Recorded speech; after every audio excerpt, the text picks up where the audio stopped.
Michelle from Stories by Shelley. Welcome! It's so nice to have you all joining us today. Now, Boogie Bear. If you're looking at that picture, what do you think it could be about? Those bears don't look very happy. Maybe this bear has stolen someone's lunch. What do you guys think?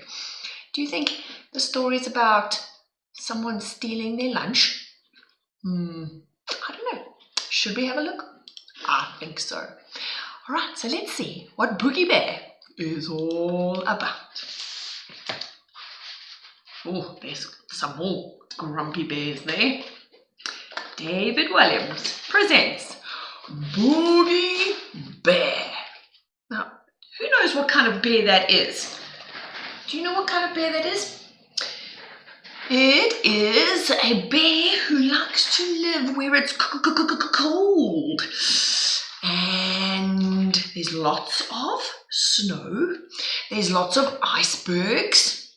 What kind of bear lives where there's lots of snow? Do you guys know? Let me know in the comments. Let me know what you think that kind of bear could be. Let's go. Up at the North Pole, polar bears were swimming and fishing and growling. Did you guess polar bear? Did you? Ha, clever. At the North Pole, polar bears were swimming, fishing and growling. The biggest, furriest one of them all was sunning herself on an iceberg as usual. Sunning herself, enjoying the sun and the relax on the iceberg. Lying there without a care in the world, she scooped up some fish from the sea with her paw and dropped them in her mouth. Blop, blop, one by one. Ooh. Do you guys like eating fish? Is it delicious? Look there, can you see this little polar bear jumping off? Whee! Sploosh! I think he's practicing his diving, don't you think? This is the life, she sighed as she drifted off to sleep. Do you snore when you sleep? Do you think polar bears snore? I wonder if polar bears have a good snore while they're sleeping in the sun. What do you guys think? Should we snore together? Look at that.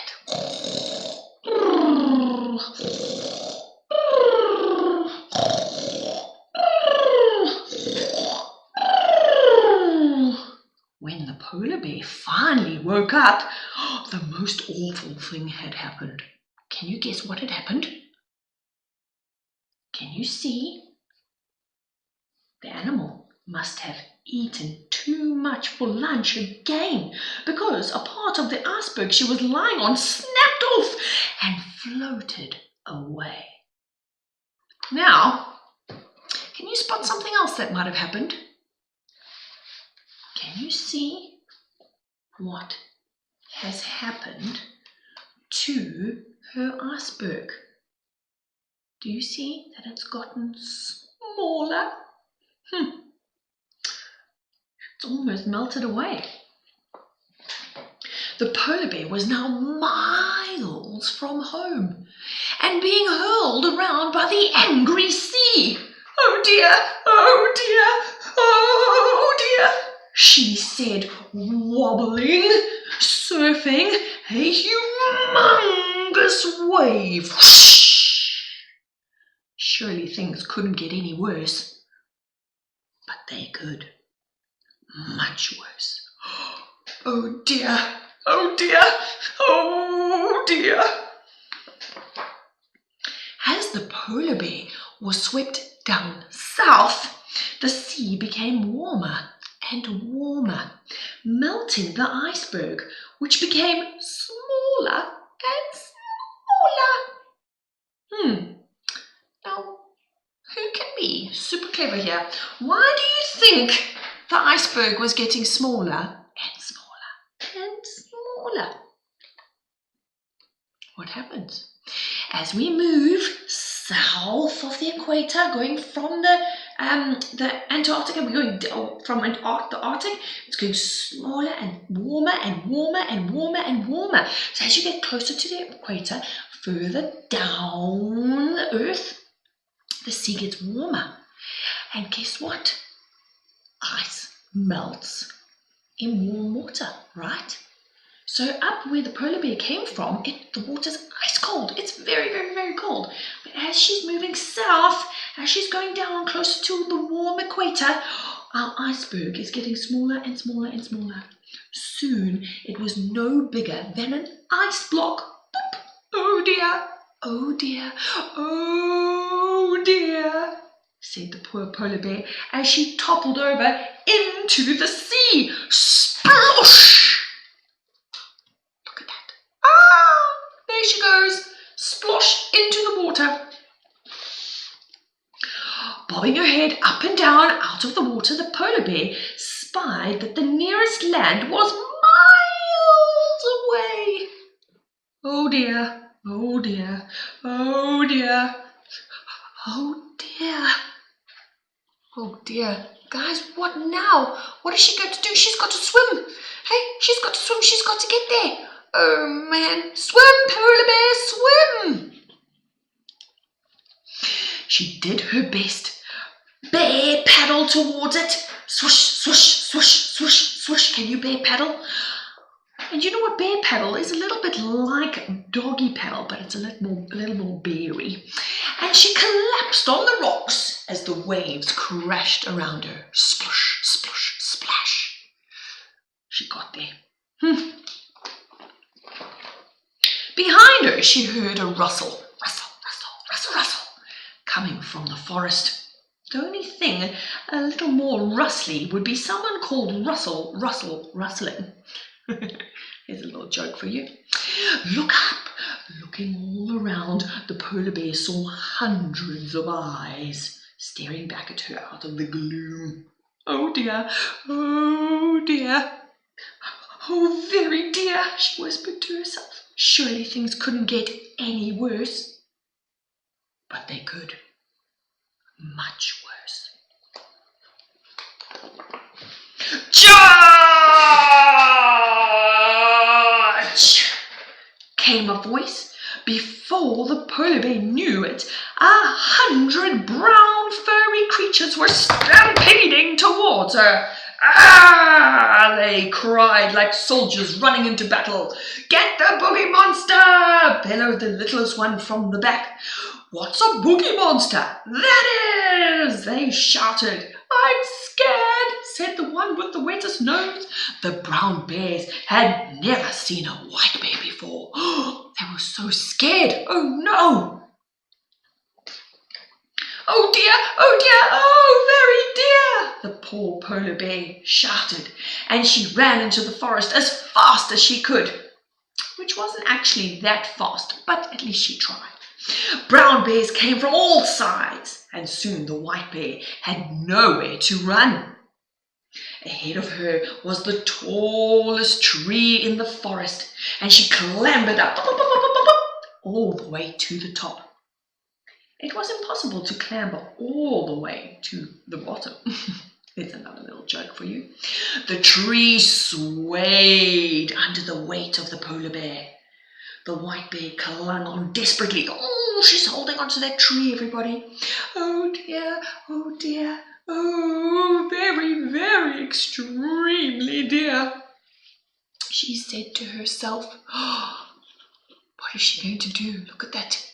That tree's bending so tight. I hope she doesn't fall off.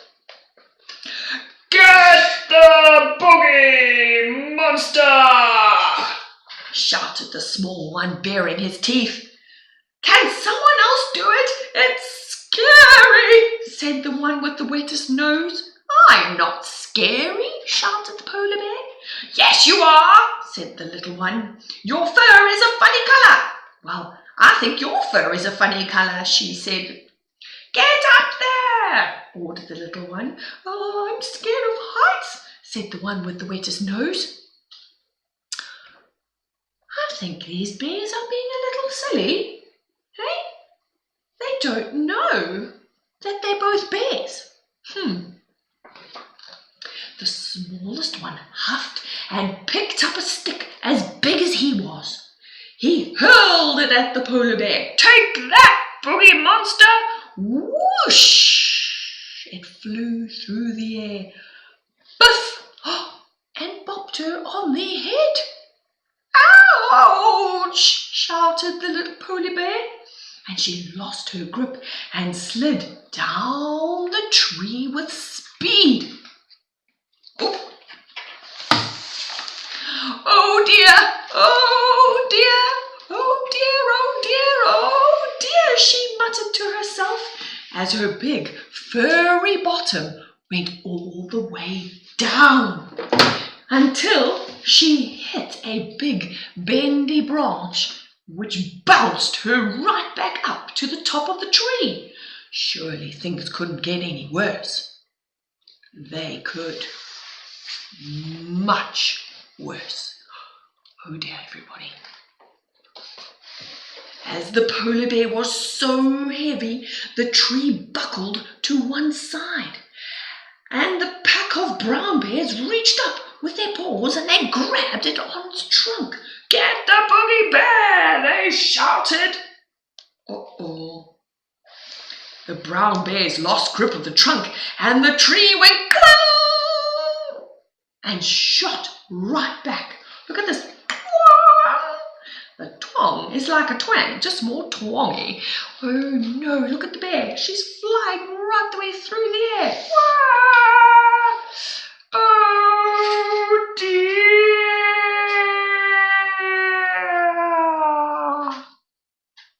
She screamed, the polar bear. She went soaring through the air. "It's a flying Boogie Bear," remarked the one with the wettest nose. Now, polar bears are not natural flyers. None have wings or own any jetpacks or can pilot a helicopter. If you think you have seen a polar bear flying a helicopter, maybe you must consult a doctor. In no time, the poor animal had crash-landed headfirst into a huge muddy puddle. Splat! Whoa, look at all the mud. It's gone everywhere.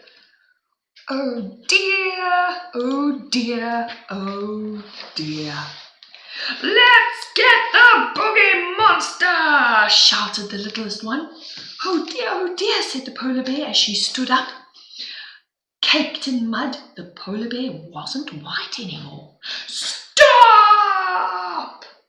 It's not a Boogie Bear, a Boogie Monster, it's a bear!" exclaimed the one with the wettest nose. "A Boogie Bear?" shouted the littlest one. A huge smile spread across the one with the floppy ears. "She's not a boogie anything. She's gorgeous," said the one with the floppy ears. "Boring," said the one with the littlest one. Miss, we're so sorry for frightening you," said the one with the floppy ears, stepping forward. "In truth, we were frightened. Here, you see, all of us bears are brown." "Well, there, all of us bears are white," she said, pointing north. "I love your white fur," said the brown bear, checking out the white bear's big furry bottom. "I love your brown fur," said the white bear, checking out the brown bear's big furry bottom. "Yakety yak, yakety yak, yak, yak," exclaimed the littlest one. The pair rubbed noses to show of love, and the birds in the trees tweeted sweet music. Butterflies swooped and swirled around as if there wasn't enough. A rainbow appeared in the sky. From that day, the two love-struck bears spent all their days and nights together. The white bear had never eaten honey before, which she loved. The brown bear had never eaten walrus before, which he kind of pretended to love. I would not recommend eating walrus. You have to smother it with tomato sauce or tomato ketchup to make it taste nice. The pair hibernated for winter and cuddled up together in a hollowed-out tree. Things couldn't get any better. But could they? Much better. That spring, the polar bear had a litter of beautiful bear cubs. Their fur came in lots of different shades of white and brown. No matter, their mummy and their daddy loved them all the same. Ah, this really is the life, sighed the little white bear. It certainly is, my love, replied the brown bear. Oh, guys, isn't that such a lovely story about our wonderful Boogie Bear? It was quite funny too, didn't you think? I hope you enjoyed our stories today, and we'll see you again next time. Thank you, everybody. Bye-bye.